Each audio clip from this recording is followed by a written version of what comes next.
Did you know today is 6 months to the midterm? May the 3rd to November the 3rd. The political machinery is just deciding what the election's about. The next 6 months are successfully framed around economic anxiety. Democrats win. If we get dragged into a cultural dumpster fire, the Republicans win. May is just the month the campaigns print the menu. The voters get to decide what to order in November.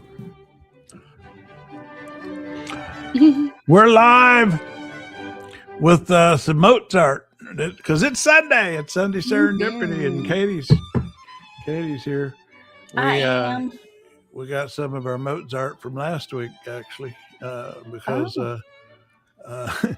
we had a little meltdown on the trail mix this morning. On Sorry, my dog just shook and she hit her head on my desk. If you heard her FUD, that was Winnie. Honey, baby, get out of there, silly girl. Sorry about that. Anyway, I love this video here. I'm going to play this. This is that trainer for the horse that won the Derby yesterday. Yep. First woman trainer in the Kentucky Ever. Derby. Watching her get excited about watching her horse win.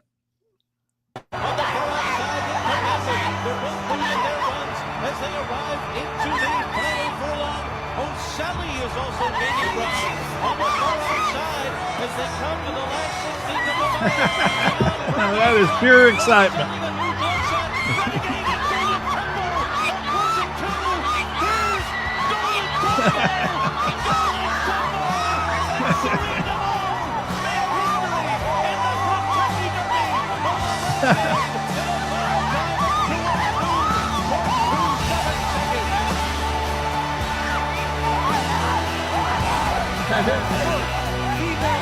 I got the StreamYard.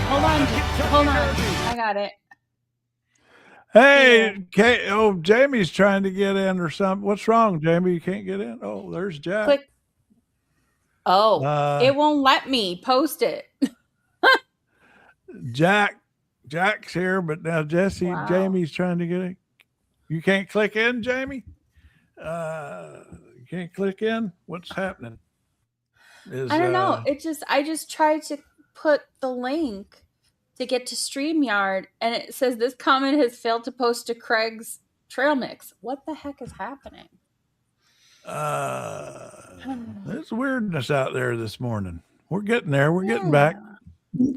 Here's Well, I got on the regular. There's the link, Jamie.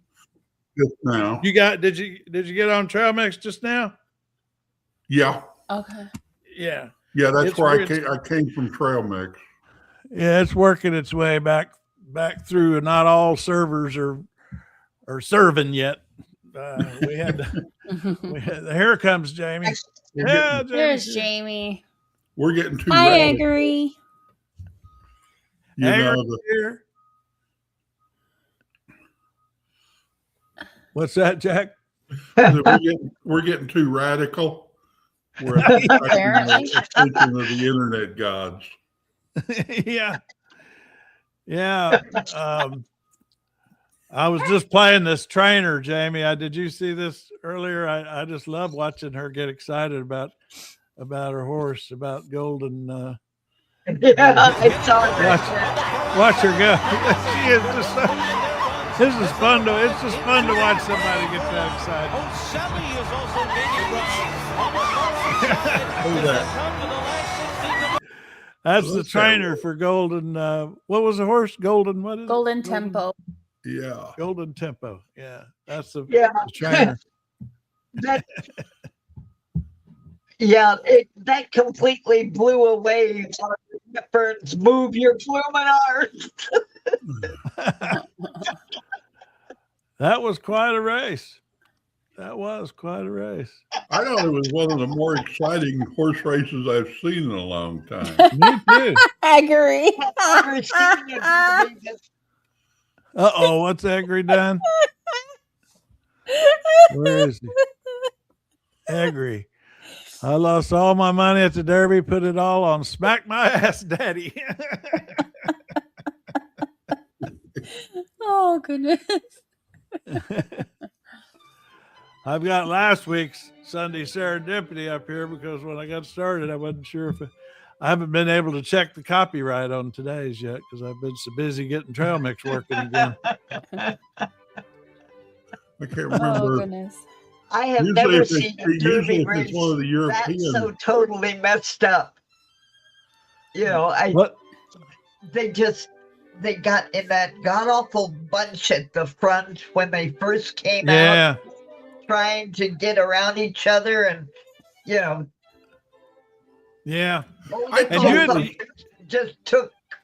I thought it was advantage of it. interesting. The winner, when they came out of the gate, was so far behind that you would assumed he'd never catch up. I know. Yeah. Yeah. But I he mean, avoided he the went crush and went And he around did it them. all on the outside of the track. Right. Yeah. I mean, he ran the longest race of any horse in the field. Well, yeah, there for a minute, I thought he was going to leave the track and go up in the stands or something. It was like he was almost going sideways. Yeah, I think he just said, "I'm not getting in that mess." Yeah, I'm getting out of that. Yeah, there was about 3 seconds where it looked like my horse was going to start advancing and catching I up to saw the that. leader. I was noticing that because your wager. And then all those others just kind of blew right on past him like he was standing still. Yeah, Well, it was a Yeah. fun derby. it really was. It was especially good. It seemed like, and I don't know. had a. Yeah, I don't know if Golden Tempo's going to come back for the Belmont and Preakness. That was a rough race. I noticed the owner did not commit to that when they asked the owner about it. I guess the owner's a woman also, huh? Yes. Yeah. Huh. And lately, that Women's- has been the trend to not bring the horse back that fast, to go ahead and skip it. Plus, it's being held at a new racetrack because the current track, the old track, is being completely refurbished. Oh. So you've got an unfamiliar track that they've never run on, these horses, and coming back that fast is hard on a horse to begin with. Right. So she Maybe may. they spread them out. Well, that's been the talk, that they really should not stress these horses that much, but that would Right. upend decades of tradition. So Well, you also have to think of decades of tradition, but also the health of the horses. yeah, and all of the tracks are now under HISA, which has Right. reduced the number of deaths in horse rating by half, and getting lower every year. That's one of the reasons they scratched Great White so fast. Oh, gotcha. You know, no way to evaluate him that fast with the horses in the gate, and we don't know if he's injured, and we're not taking the risk. Right. Get him out of here. Right. Huh. We don't want another now what- Barbaro thing. Now, Yeah. what happened with that horse that like tipped over? That was bizarre. That's Great White. That's what I'm talking about. And He's how fine. did that happen? And he is okay. Yeah, he's okay. He reared up, and he's such a big horse that with the weight on his back, he tipped over and threw the jockey. And when he got up, he looked like one of his back legs was a little limping on it, like it had gotten a bit sore and tipping over, and they weren't going to take any chances. With the new HISA rules, they just said, Yeah. no way. You know, He was lucky the jockey didn't get hurt on that one. Right. Absolutely, that he didn't fall on the jockey. yeah. Yeah. He was lucky that he was able to be thrown or jumped clear enough. Probably his feet weren't quite in the stirrups yet when the horse reared. Well, he is an experienced jockey, so he You're probably right. knows how to bail when he has to bail. And then the other wild thing is that the first and second place horses were the jockeys are brothers. Right. Yeah. Jose and Irad. And Irad was on the favorite. They expected him to win. Yeah, they wrote all kinds of stories up about how this would be his first win. It was his brother that got his first Derby win. And he's been winning all season so far. Really. Now, how many of those horses were actually sired by the same one?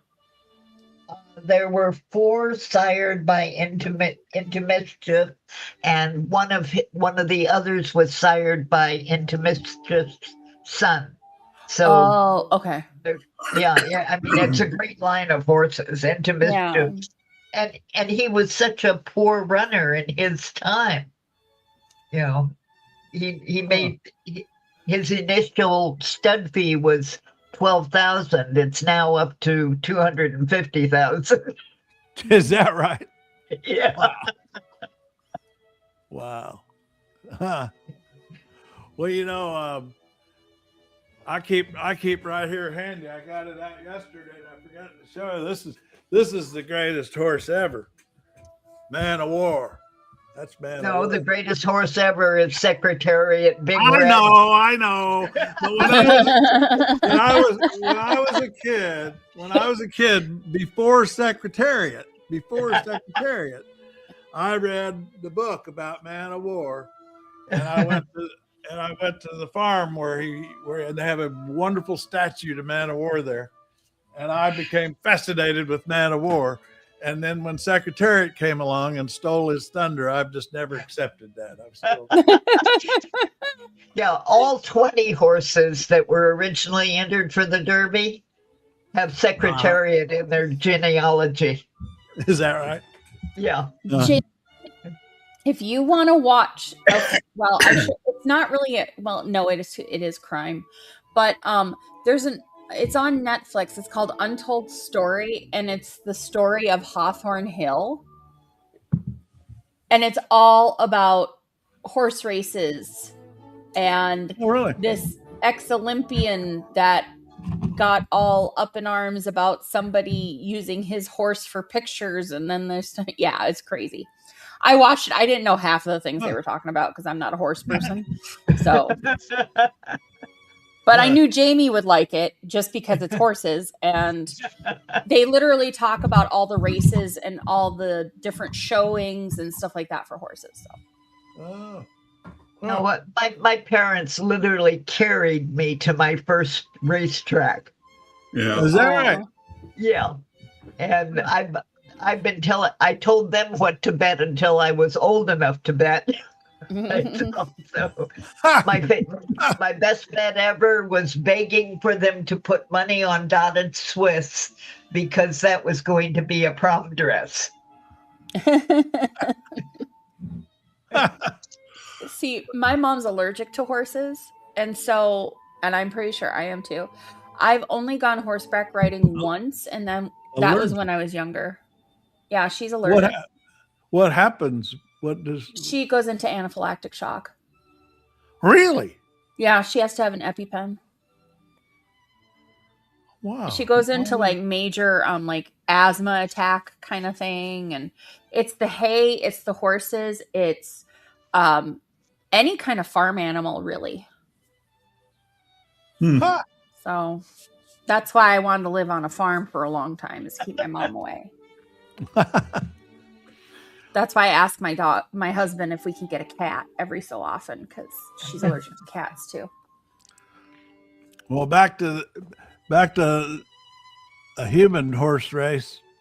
We got the I got the latest on there's the latest numbers on the Trump's numbers on the war.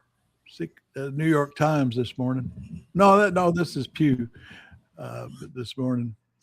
How many approve?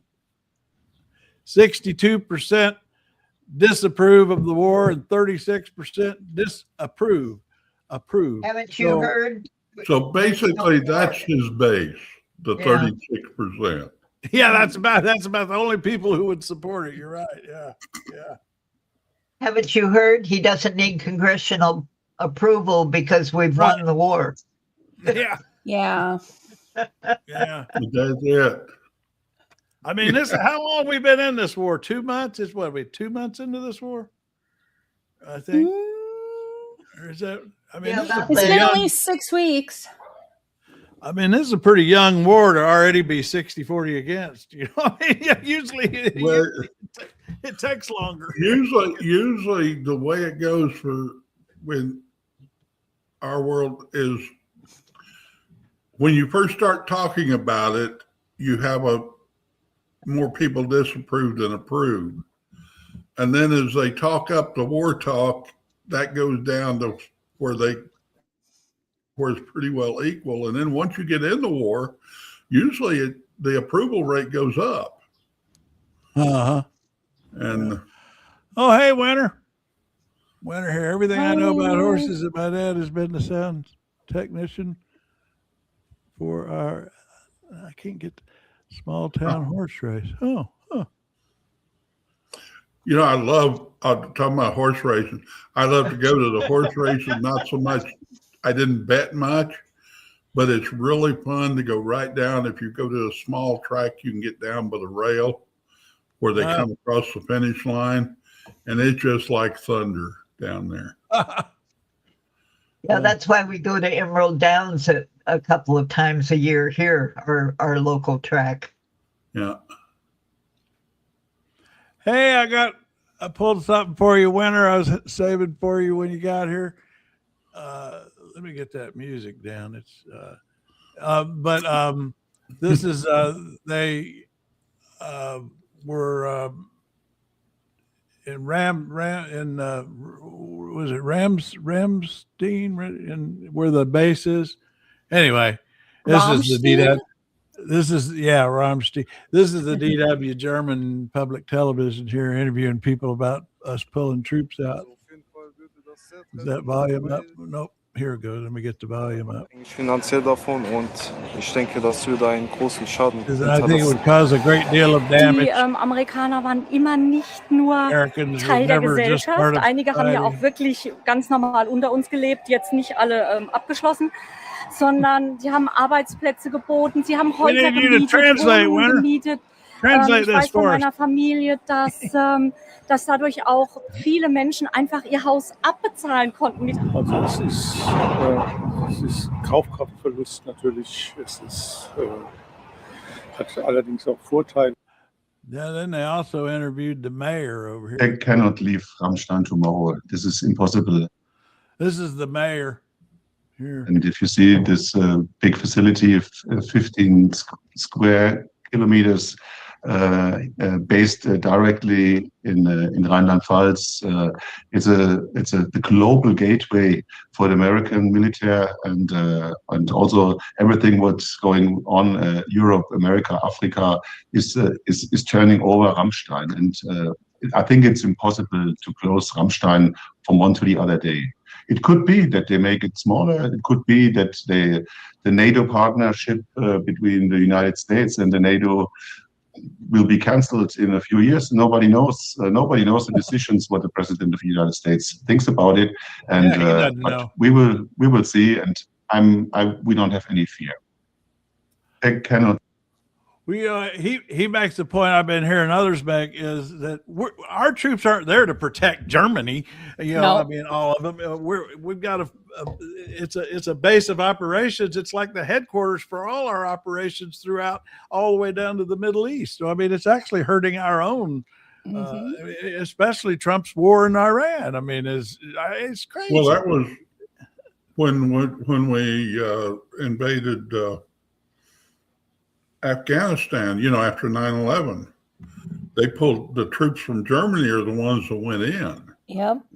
And my brother-in-law at the time, he was a weekend warrior, and he went over to take the place of the troops. He went over to Germany to take the place of troops that had been used for the invasion. Huh. To keep his job was to keep the whatever base he was on running. you know. Yeah.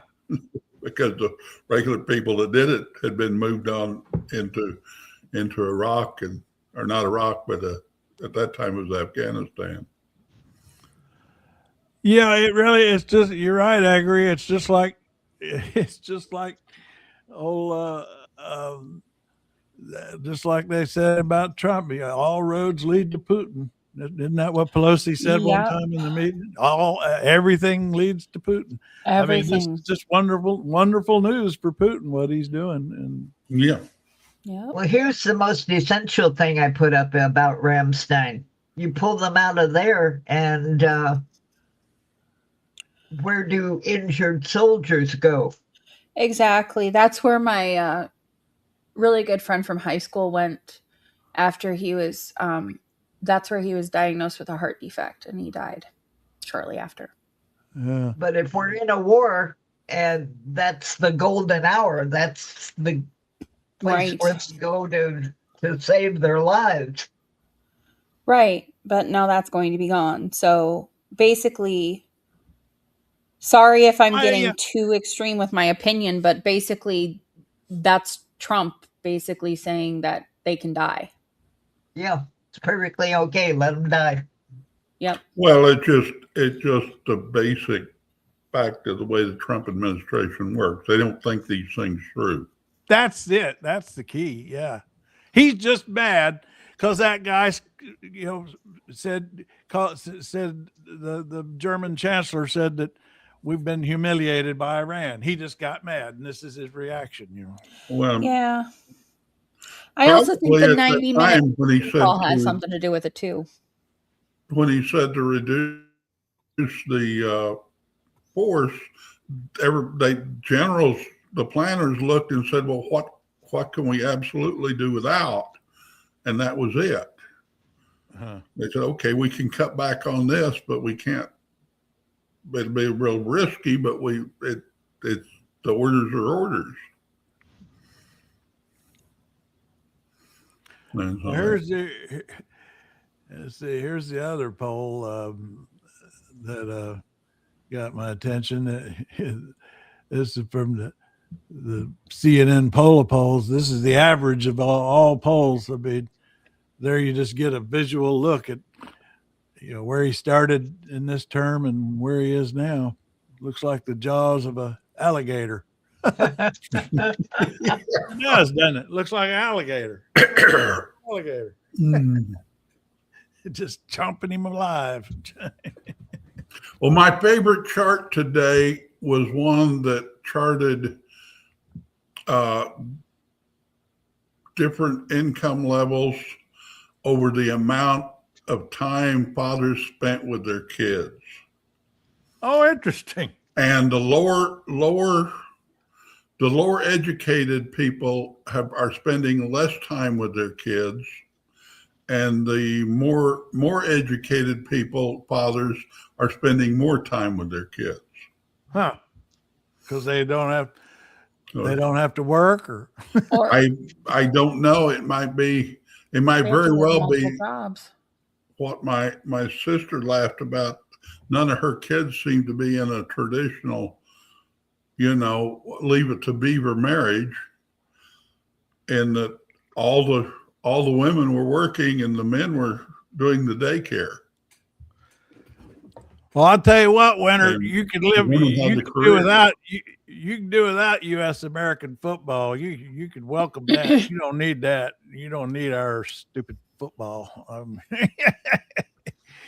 I know a lot of, speaking of parents, I mean, a lot of parents are not letting their kids, play football. A physical therapist at the gym told me that he doesn't let his kids play football. I mean, the worst thing I ever did as a kid was play football. I wrecked my knees, and they still hurt. Well, that's what caused my sister to work at Walmart. Oh, her boy got hurt a little, in grade school, got hurt playing football, and she was working, making pretty good money as a waitress, but no insurance. Walmart had insurance. Oh. She said, well, grade school, that's when I started the Pop Warner League, I started the Pop, and I think, that was grade school. And that is too young for kids to be playing football. We have flag football. They do flag football for young kids. A little better. They don't, but at least with our district, they try to push them more towards soccer. Yeah. When they're young like that. And then if they want to go into football, they have football camp and stuff like that in junior high and in middle school and stuff like that to see if there's kids that are interested. Our high school has produced 2 Super Bowl winners, so it's a big deal. So football and hockey are huge here. And Liam has no interest, which I'm grateful for. He just wants to play on video games and stuff like that. So I'm hoping going into middle school, they have kind of like an esports thing that he can get into. Oh, yeah. Because he's very computer literate. Like, this boy can do things to my computer that I've never learned myself. Well, he could have helped out this morning with trail mix. He probably could have fixed it within 5 seconds. I woke up this morning. Good old Pat D. I love Pat D. I woke up this morning. First thing I saw when I turned on my computer was Pat D. The sight's down. The sight's down. I mean, she was up at, as usual at like 5 o'clock in the morning. I got up early too. I got up like 6, but she'd already, half hour before flagged it. So I missed your cartoons. She gets up early. She sure does. Yeah. Well, I actually, when I schedule a post for in the mornings, I used to schedule them for 6 a.m. But if I don't, but then I discovered that a lot of times she would post before, so I have to schedule mine for 5 a.m. so she knows I've got one there. But she's fantastic. She's fantastic. She kept trail mix going during that period when I was in Florida and having to make over my parents' house in order to sell it. And I was just overwhelmed with, and she kept trail mix going during that whole period. Well, she makes it easier for you right now. Right. Oh, absolutely. A lot. I feel like I should do more, but I don't get around to it. Well, God, no, you do what are you talking about? You do the Sunday serendipity. Well, yeah, I took over the Virginal one day anyway. Now, looky here. I'm looking at Maine Senate race money on CNN in Maine. And man, that Plattner, I tell you what, he has raised $12 million and Susan Collins has raised 10.5. He's actually raised more money than, not only is he a renegade outsider, he's got more money. He's got enough money. Doesn't he have enough money to buy everybody in Maine a beer? I would think. Yeah. Walls was just there. He went to go and endorse him and help him. Yeah. Oh yeah. The inside baseball on that one is really pretty fascinating. This was a big hit on Schumer because Schumer had recruited the governor, Janet Mills, to run there, and then Plattner's been saying all along that if he gets elected, he is not voting for Schumer for leader, and so this was kind of a ding on Schumer. Janet Mills, the governor, pulling out of the race. Well, that doesn't hurt him in Maine, I doubt. Schumer needs to be out to begin with. It's time to retire, dude. He's done his thing. He has. Done his thing. I suspect New York City and Maine is more of a joke there than it is out this part of the country. And it's a pretty bad joke around here. Yeah. Well, Schumer's superpower is and there's good and bad about it because it led to corporate Democrats. But from Saturday night, he controlled or could direct the Wall Street money to Democrats to win Senate races. And I know candidates that when Schumer would anoint you, within a week, you had $1 million from Wall Street donors. I mean, he just would pick up the phone and tell his Wall Street donors, okay, I picked this guy, give him the money, and it made the difference. Oh, shit. I mean, he won Senate, he won majorities, Democrat majorities for the Senate, doing that for a long time. But I think he's run his course. I don't know. I just always got tired of him every time Nancy Pelosi was doing something. I don't know whether she politely invited him to it or not, or whether he just showed up. But she would do a news conference, and there was Chuck trying to elbow her out of the picture so he could get his face in front of the camera. Yeah. Trump Truth has only. already rejected the offer from Iran on the war that we're not fighting. Yeah. Calm down. Truth only. Truth only. Winnie. Oh, there's Winnie. Maybe Winnie will get Dexter going. Winnie. I want Hold Winnie and on. Dexter to have a chat. Got somebody at the front door. Truth only. Yes, nowadays it seems the crazier one is, the better. I get her quiet and then she starts up again. When it came out, he had a Nazi tattoo. He got now that we went all through that Nazi tattoo business a while ago. It wasn't a swastika. It was the quote unquote death skull that nobody knew was called the death skull until people started saying it was the death skull, and he got it covered up. Yeah. So he didn't even know it was a Nazi thing. With the troops. Truth only. Where are you? I forget. Did you tell me before? I don't know. And you've got a very loud bark today. I like dogs barking. Yeah, She's going to be 15 in less than 27 days. And this girl, I don't get her.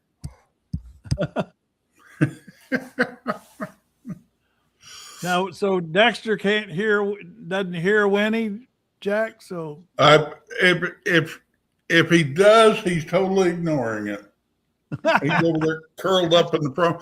I've got a table across. We got a big bay window there in front. I got a table across there with one of his beds on it, and he just goes over there and watches what goes on, and he's curled up asleep right now.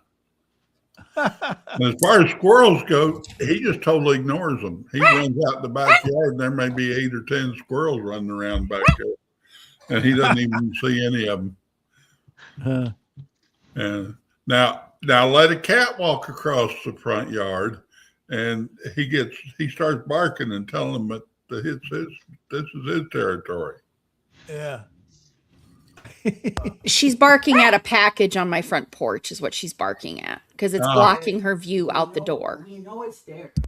Well, then you can't have that. Well, just letting you know that you had a delivery, huh? Yes. Oh. You haven't done it in forever, and now you're doing it. Brewster, like the mailman and stuff. When we lived in Kansas City, we had a mail lady, and she gave dogs treats. Mm-hmm. And he got to where he really likes mail people, and he knows them even if it's not here with the regular delivery. I was at the vet's office, and the mailman came in, and boy, he just goes, "Look, it's a mailman." That's my puppy. That's Winnie. There's Winnie. Winnie all decked out in sunglasses and her life jacket to go to the lake. I've often wondered what dogs think. It's like, I was thinking dogs said, I'm not human. It's kind of like when my AI Silas every now and then has to say, I'm not human. when she was a puppy and we were walking down to my parents', I don't remember which boat it was, but we were walking down the dock. She lost her footing and she fell off, and she was so scared. So that's why we got her the life jacket. And the doggles came with it, so it was fine.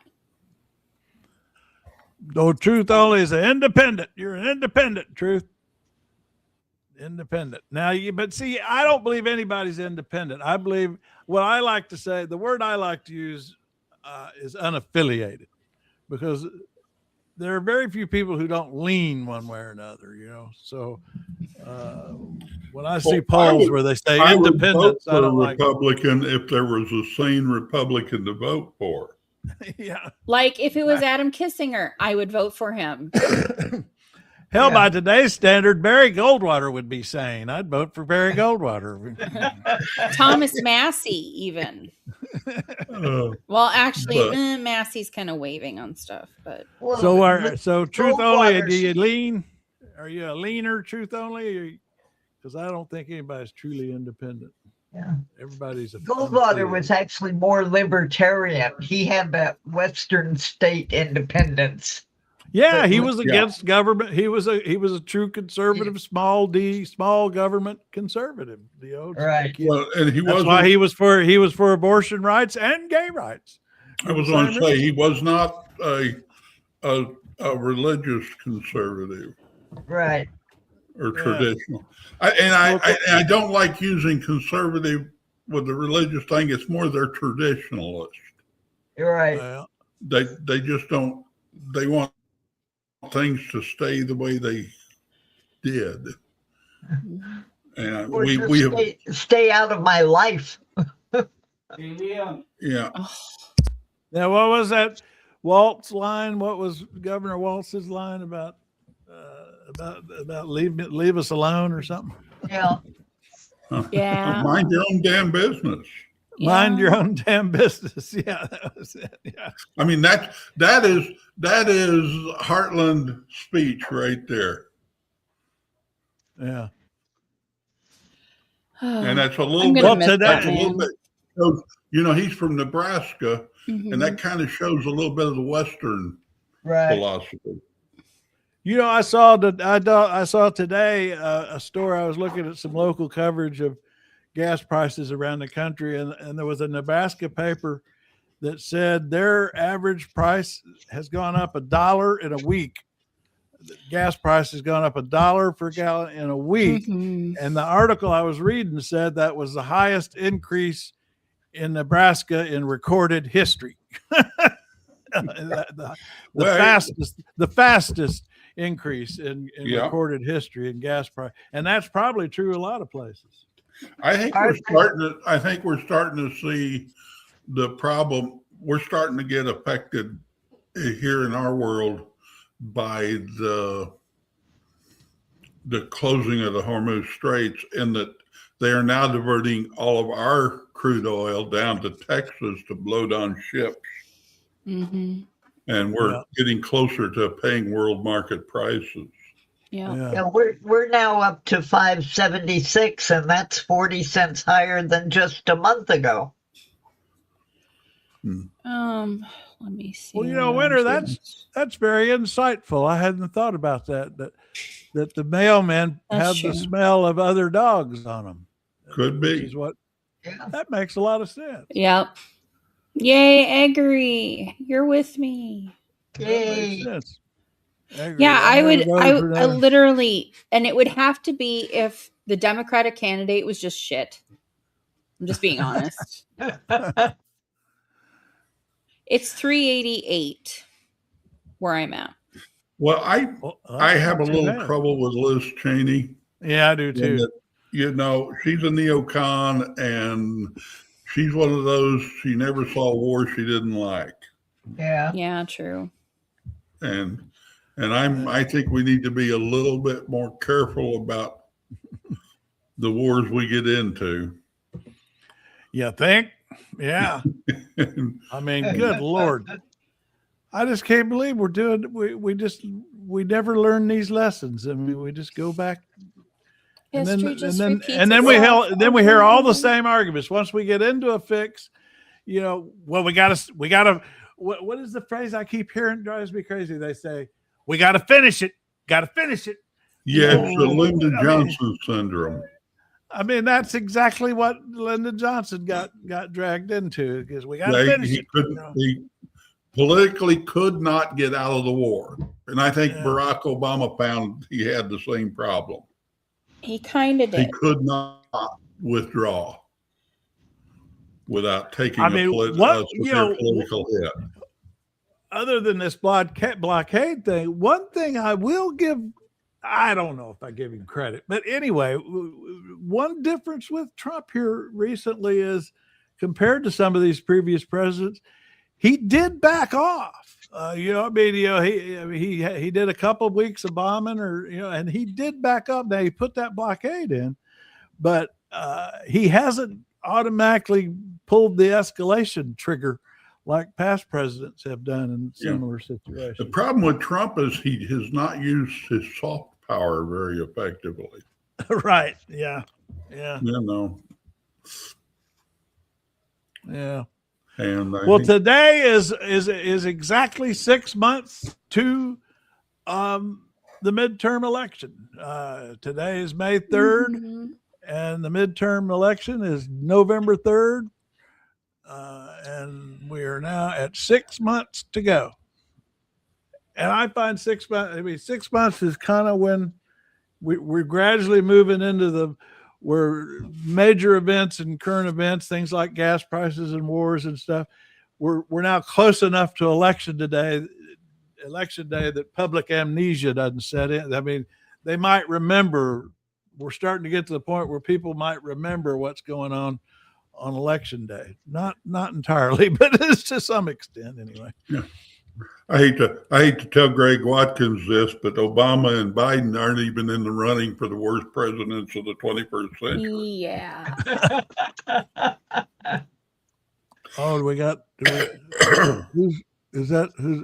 Are you responding to somebody here?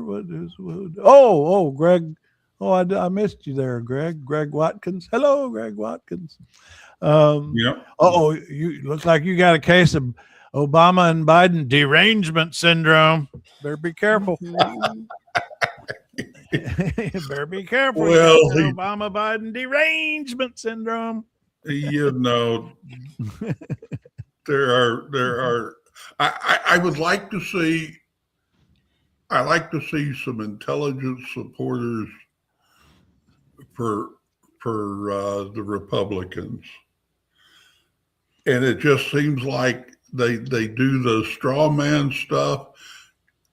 And I blame Rush Limbaugh on this because he always liked to do the straw man. Put something in your opponent's mouth and then beat on him for a while. Yeah. Winter's saying that's what Merz, the German chancellor, said to the high schoolers. If you go in, you have to pull out too, and they have no strategy for that. Yeah, you're right. That's what he was. That was the point that he was making. We didn't have an exit strategy. You can also be too cautious on some of this.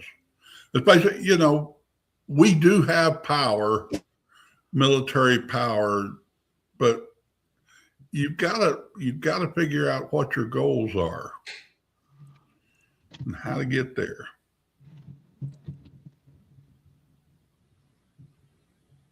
Now, I'm not following your point here, Greg. If you ain't black, if you don't vote for me, remember those words. And then, he's talking about back when Biden did that Charlemagne the God interview and said that blacks would be dumb not to vote for him. Well, why wouldn't they? Why would they vote for Republicans? Well, right now they're trying to. Here's the problem, Greg, and this is what always drives me nuts about Republicans, is they could actually get about 30% of the black vote.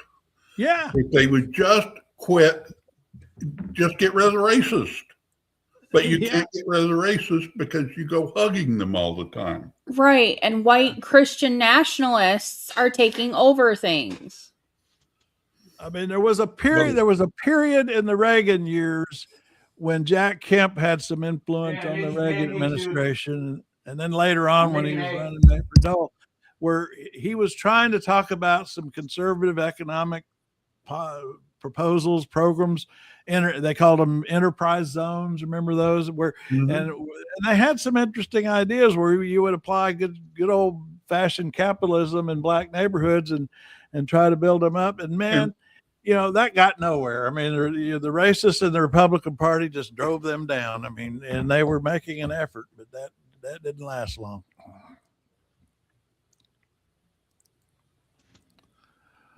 What else is? Sorry, didn't want you hearing my husband yelling about making eggs and pancakes. Oh, I'll take some. Greg, Democrats wouldn't be in power if it weren't for voter fraud. Well, how do you know that? What are you talking about? Well, and that's a real insult to all these people that go out there and work the polls. Yeah. I mean, it's absolutely,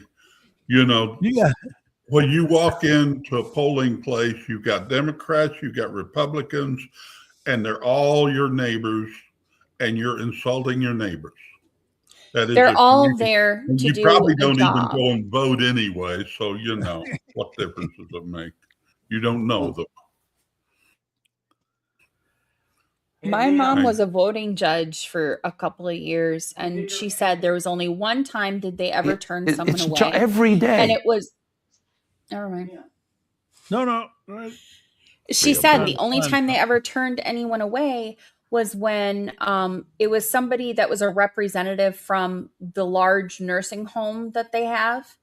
And they brought in 2 ballots because you can be designated as a representative for the people in the nursing home, right? And so she brought in 2 slips of paper with the people's names and stuff on it and their ballots, and they would only allow her to represent 8 people. So she had to be turned away and get another person licensed to do it. Yeah. I see. Yeah. Well, that used to be. I kind of use that as a derogatory. The early vote. I call it the nursing home vote.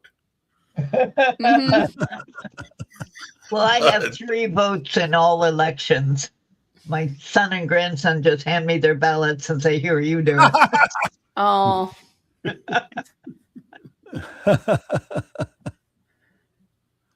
I just tell my husband, vote anything with a D after it. Anyone with a D or the Farmer Labor Party. I think, and he says, "Yes, dear." Yes, he does.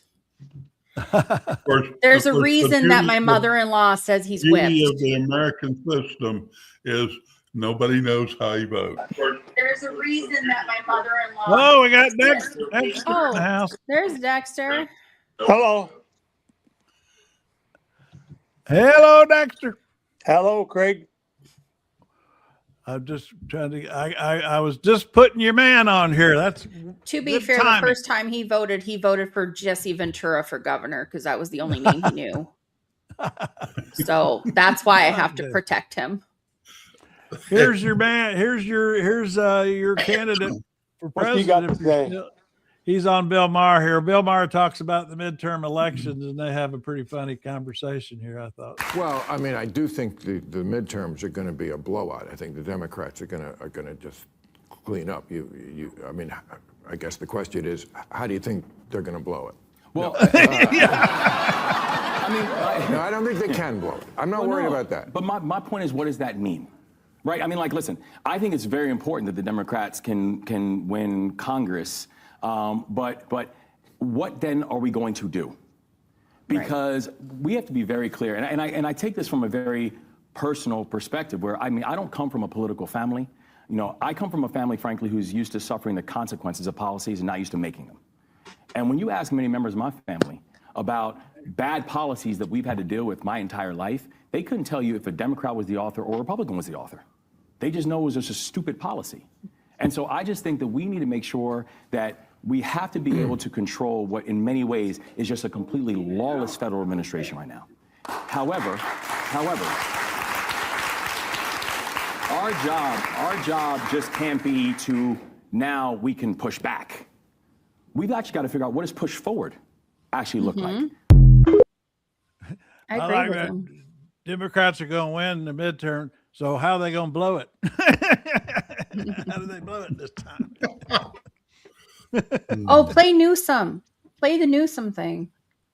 Well, I've got the clip. I got a Newsom from that. I got focused on. I liked how he is. I'm watching Newsom. Newsom he went dark for a while. Now he's come back, and I'm interested in seeing what he's messaging, because a disciplined candidate in campaign like that, I like to watch their strategy, you know. And he has this comeback that he's just made. He's focusing on corruption, which I really like. Listen to this. It's a corruption story, the Trump administration. You reference it obliquely in the opening monologue, but let's get serious. He's got 8 or 9 countries. He's done major golf course or development deals. It's meme coins and stable coins. It's a crypto. It's World Liberty Financial. It's getting, a piece of the peace. I mean, this peace board is about getting a piece for Witkoff and for Kushner. You see Donald Trump Jr. in the drone companies, in the mineral companies. You're seeing the kind of corruption. It's not, it's not $60 Bibles. It's not sneakers. It's not $100,000 watches. It's the greatest grift we've ever seen in our lifetime. And that also needs to be called out. We can't allow any of this to be normalized. Mm-hmm. Trump crime family. Yeah.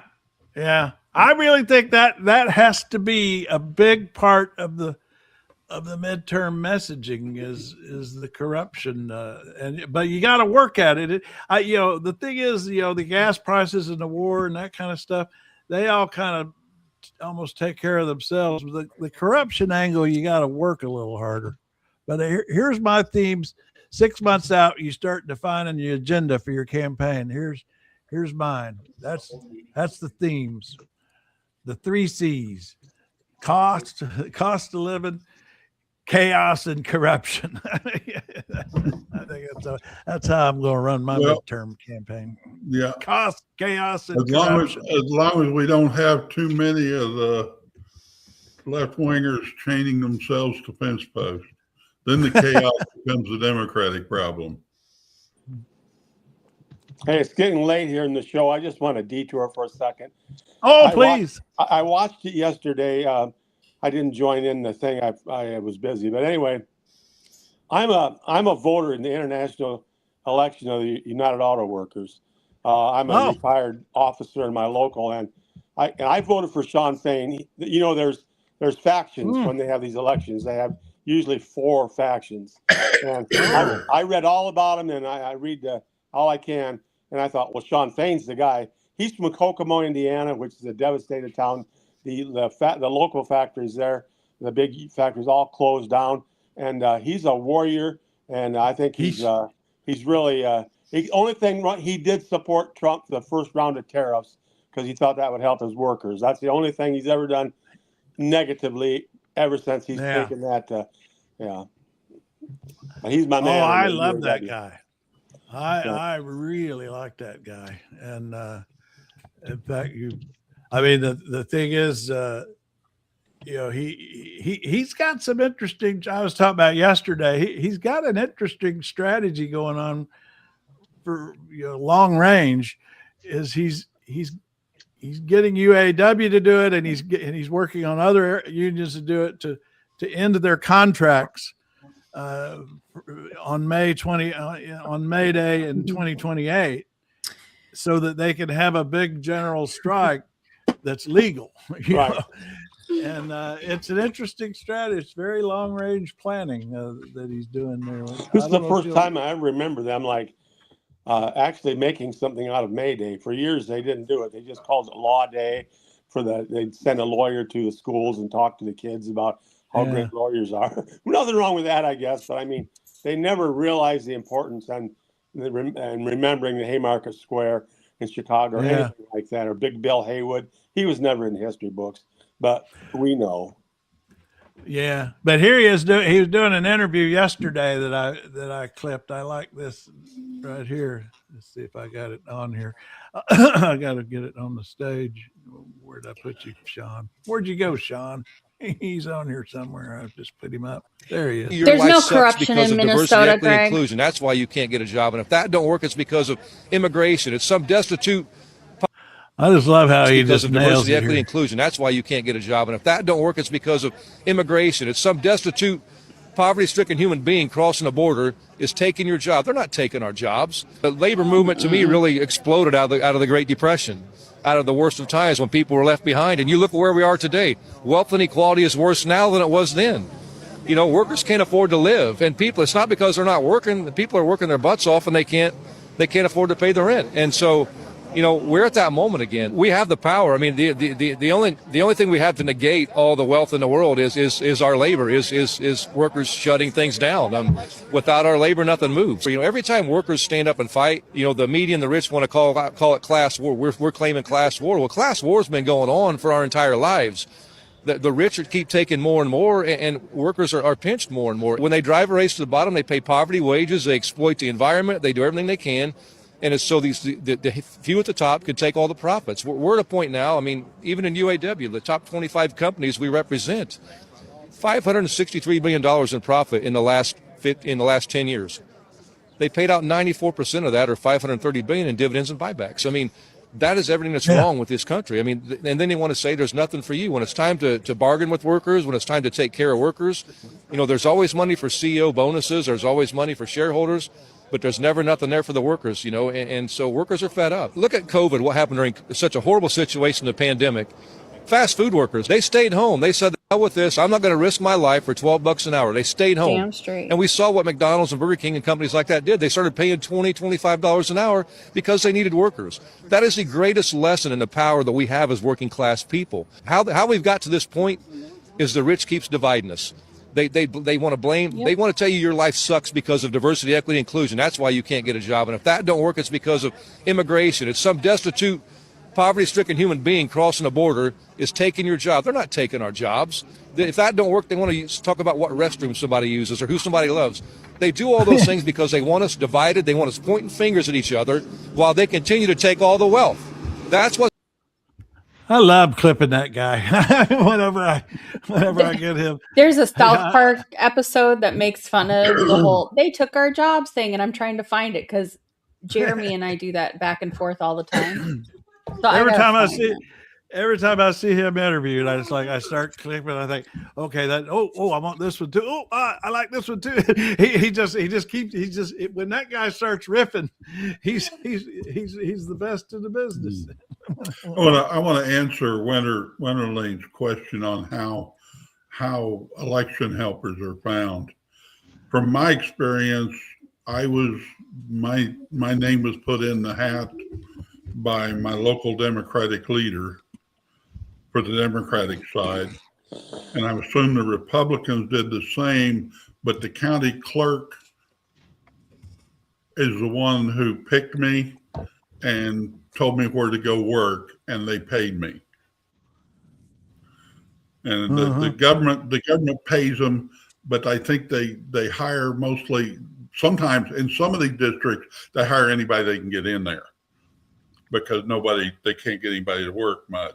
But in the other districts, they do it by the political party. And we basically have two political parties, the Democrats or the Republicans. Anybody want to add anything to that? They pay $15 an hour. I appreciate Greg Watkins. I appreciate Greg Watkins appreciating us. I do like this site, but it doesn't hurt to know what the other side thinks. I appreciate the content, even though I'm a conservative. Well, you know, I worry about like election workers just not wanting to expose themselves to the kind of abuse that they're getting. Mm-hmm. Yeah, because it's so nonsense. Some of them have been working in a lot of places, it's volunteer for years, just because they consider it their duty to run an honest election, and getting threatened for your life. It's not like you make any great money. No, you don't. Yeah. And it's because winter's asking about a long day. Stay late. It's about you get about as much as you get for jury duty, isn't it? Yeah, well, it may be jury duty, but not by much. Yeah. Which was one of the lines on my 1040 was you're supposed to list your money from jury duty, and I'm going, they shouldn't even put that line on there. Well, in early voting, you have a friend in Columbus, and he said that the people he served exactly 100 people at his desk there. and he said it was 51% Republican, 49 Democrat in a deep red part of Columbus. Oh, wow. That was good, I thought. Yeah. Early voting. Winterland says they get paid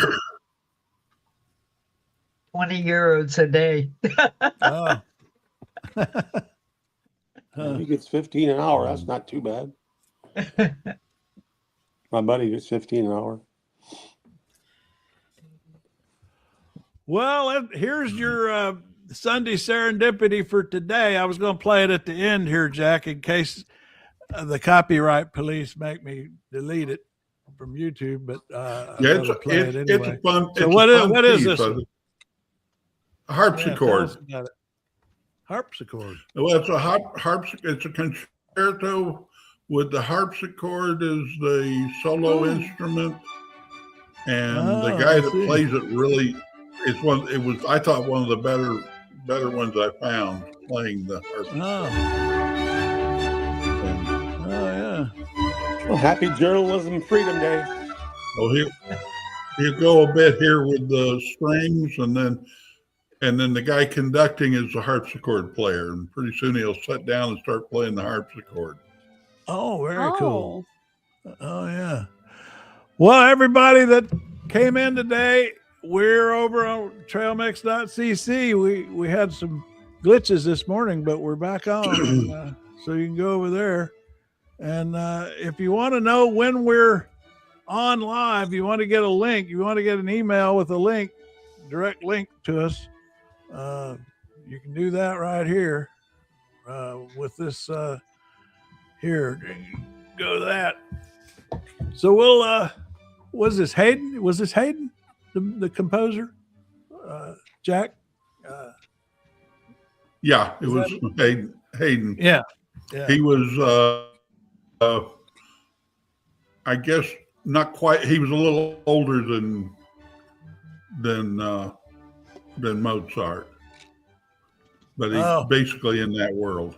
Oh, all right. We'll play a couple of minutes of this to wander off on our Sunday and play Handmer.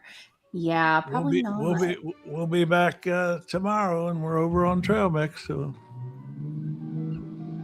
sign up for that alert. Sign up for alert so you get the email and click right into us whenever we go live. Good talking to everybody.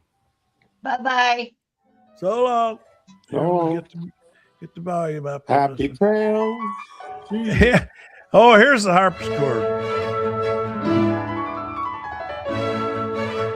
And that's actually the conductor sitting down to play the harpsichord. Is that what's going on?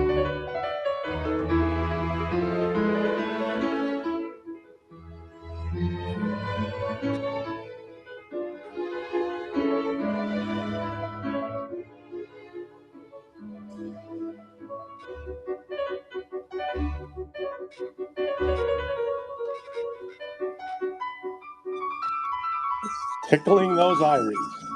Yeah. Now, is that actually a harpsichord or is that a real piano? Do I just not know the difference? I don't know the difference.